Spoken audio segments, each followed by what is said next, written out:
Masih tambahan ya, tapi ini sangat penting ya. Ada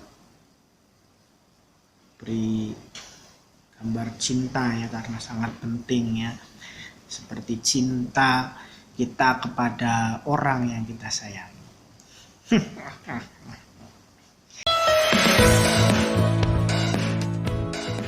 Baik teman-teman, pada kesempatan kali ini kita berjumpa kembali dalam edisi belajar menyetarakan reaksi redoks ya dengan metode bilangan oksidasi suasananya asam ya. Sebenarnya dalam menyetarakan reaksi redoks itu ada dua metode ya, ada metode bilangan oksidasi, ada juga metode ion elektron atau setengah reaksi ya. Tapi kalau sudah menguasai salah satu metode ya, dan saya solusikan ke kalian, pakailah metode bilangan oksidasi ya, itu lebih mudah ya. Mari kita langsung bahas saja ya, menyetarakan redoks metode bilangan oksidasi suasana asam. Langkahnya ada di sebelah sini ya, teman-teman bisa melihat sambil mendengarkan penjelasan ya, dan bisa juga melihat langkah-langkahnya. Baik, kita mulai. Langkah yang pertama, kita harus menandai atom-atom yang mengalami perubahan bilangan oksidasi. Jadi menandai atom-atom yang mengalami perubahan bilangan oksidasi itu berarti kita harus menentukan bilangan oksidasi dari masing-masing atom ya. Maka kita cari saja ya. Sebelumnya kita harus paham dulu ya, bahwa di dalam menyetarakan reaksi redoks ini ada pengetahuan dasar yang perlu dipahami, yaitu tentang aturan bilangan oksidasi ya, yang sudah pernah dibahas di kelas 10 ya. Itu adalah pengetahuan dasar yang wajib dimiliki.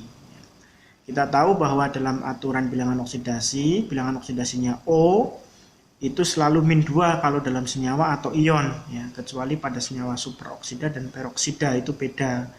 Tapi kalau pada senyawa ion begini ya, maka ini bilangan oksidasinya O adalah min 2 ya, kita tuliskan. Nah, jumlah bilangan oksidasi total karena ini adalah suatu ion, maka ini sama dengan muatannya, yaitu sama dengan min 1 karena muatannya min 1. Kita mau cari bilangan oksidasinya Mn yang belum kita ketahui. Bilangan oksidasi O total adalah min 2 kali 4 berarti min 8 ya, sehingga Mn-nya bilangan oksidasi yang dijumlahkan dengan min 8 hasilnya min 1 berarti Mn-nya adalah plus 7 tuh ya.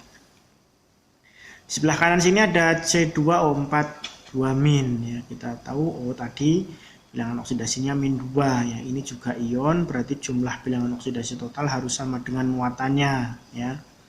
Total ini 1, ion ini O-nya berarti totalnya min 2 kali 4 min 8, berarti C-nya bilangan yang dijumlahkan dengan min 8 hasilnya min 2 berarti ya plus 6 ya.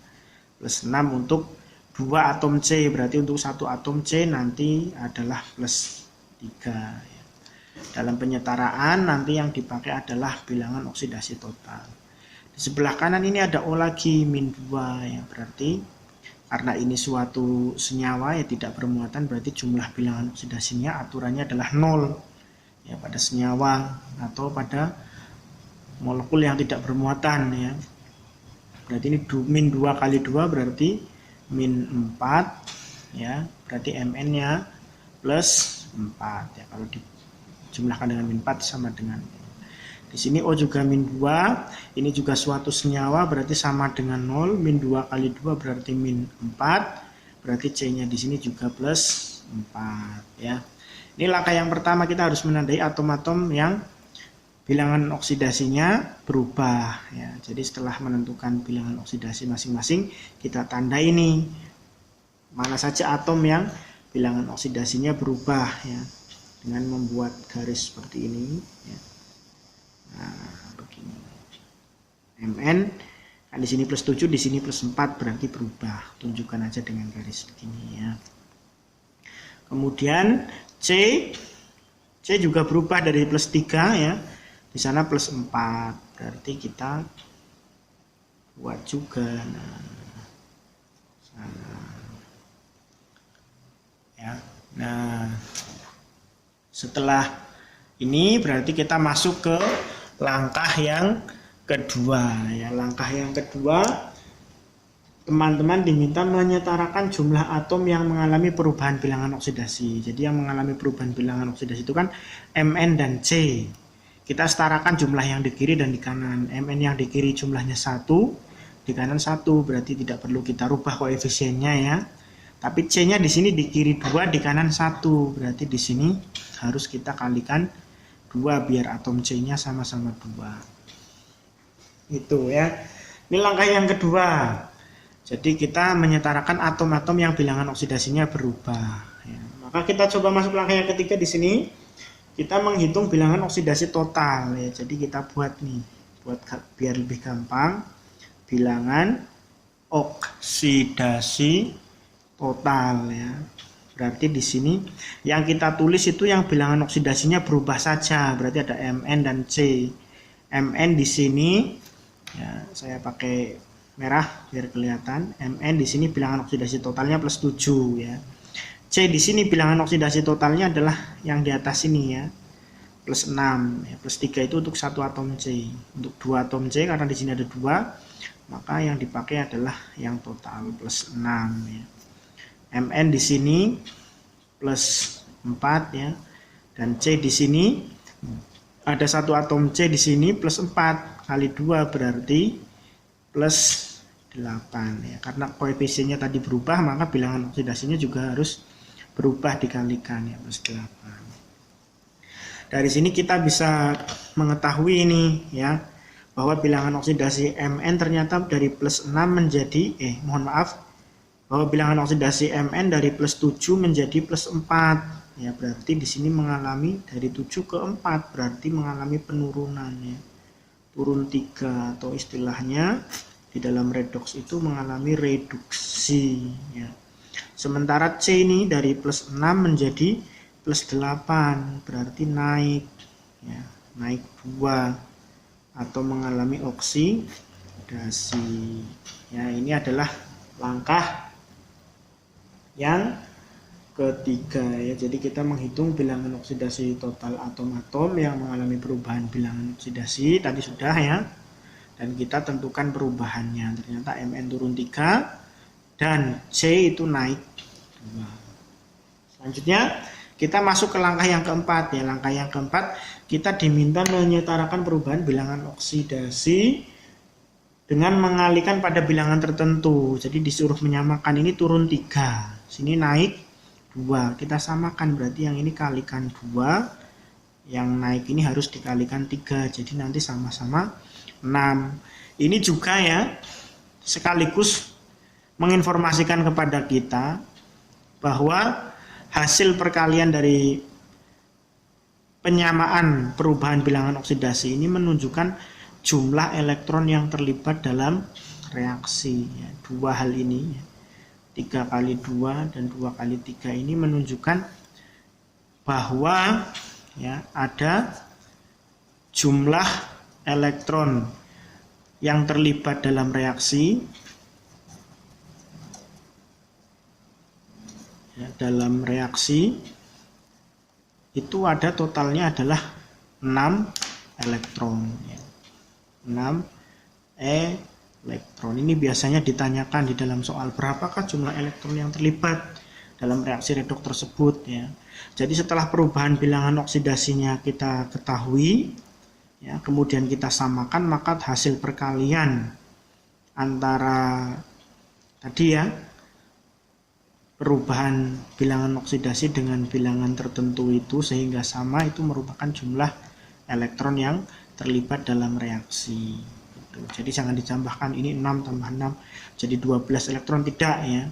Jumlah total elektron yang terlibat ya ini ya, 6 elektron. Cukup diambil dari salah satu saja ya. Kemudian ini tadi informasi tambahan ya, tapi ini sangat penting ya. Anda beri gambar cinta ya, karena sangat penting ya, seperti cinta kita kepada orang yang kita sayangi. Ya, itu. Kemudian setelah itu Ya, setelah kita samakan ini perubahan bilangan oksidasinya, ya berarti kita sekarang apa yang harus kita lakukan ini setelah kita menyamakan perubahan bilangan oksidasinya? Berarti kita harus tuliskan ulang reaksinya ini ya. Di sini berarti MnO4- kalau berdasarkan garis ini dikalikan 2 berarti ya. Berarti menjadi 2 MnO4- ini ya, MnO4 turun ke sini dikali 2. Nah, ditambah di sini C2O4 2- turun, ternyata dikali 3. Berarti menjadi 3 C2O4 2- ya. Kemudian kita beri space ya, tolong diberi space karena nanti ada penambahan zat ya. Kemudian di sini MnO2 ini kalau berdasarkan garis reduksi ini dikali 2 berarti menjadi 2 MnO2 ditambah dengan CO2-nya ini ya, turun berdasarkan garis oksidasi dikali 3. Berarti ini koefisiennya dikalikan ini 2 dikalikan 3 koefisiennya ya. 6 CO2 ini sebelumnya juga sama. Ini kan koefisiennya 1. 1 dikalikan garis ini 2 berarti menjadi 2 MnO2. Ini juga sama, ini koefisiennya 1.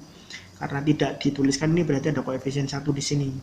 1 dikali 3 berarti ini 3. Ini juga sama ya.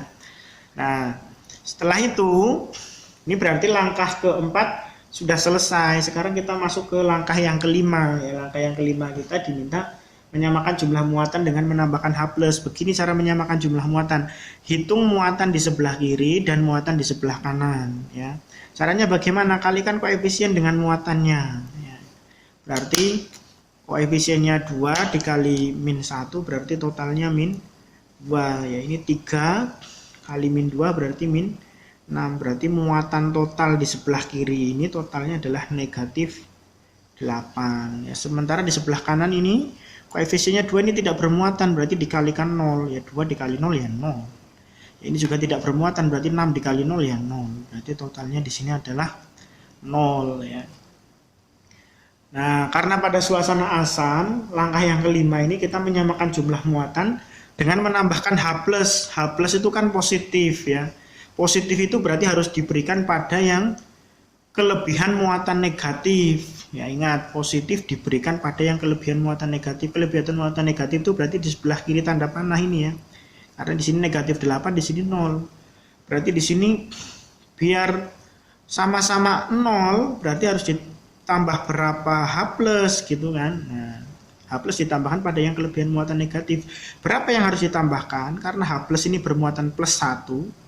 Ya, berarti harus dikalikan berapa biar menghasilkan angka 0 ketika dijumlahkan dengan -8. Berarti +1 kali 8 kan +8. Tambah -8 sama dengan 0. Nah, ketika muatannya sudah selesai, baru kita masuk ke langkah yang keenam, menyamakan jumlah atom H dengan menambahkan H2O ya. Di sebelah kiri ini kan ketambahan H ya, di sebelah kanan otomatis menjadi kekurangan. Berarti yang di sebelah kanan ini harus ditambah dengan H2O. Sebanyak berapa? Ini H2O itu baru punya 2. Padahal di sini H yang ditambahkan ada 8 ya. Di sebelah kiri ada 8 H ini totalnya ya. Sebelah kanan baru 2, berarti sebelah kanan ini harus dikalikan 4. Ketika kalian sudah sampai dengan menyatarakan jumlah atom H ya, dengan menambahkan H2O, maka reaksi menyatarakan reaksi redoks telah selesai ya. Selesai.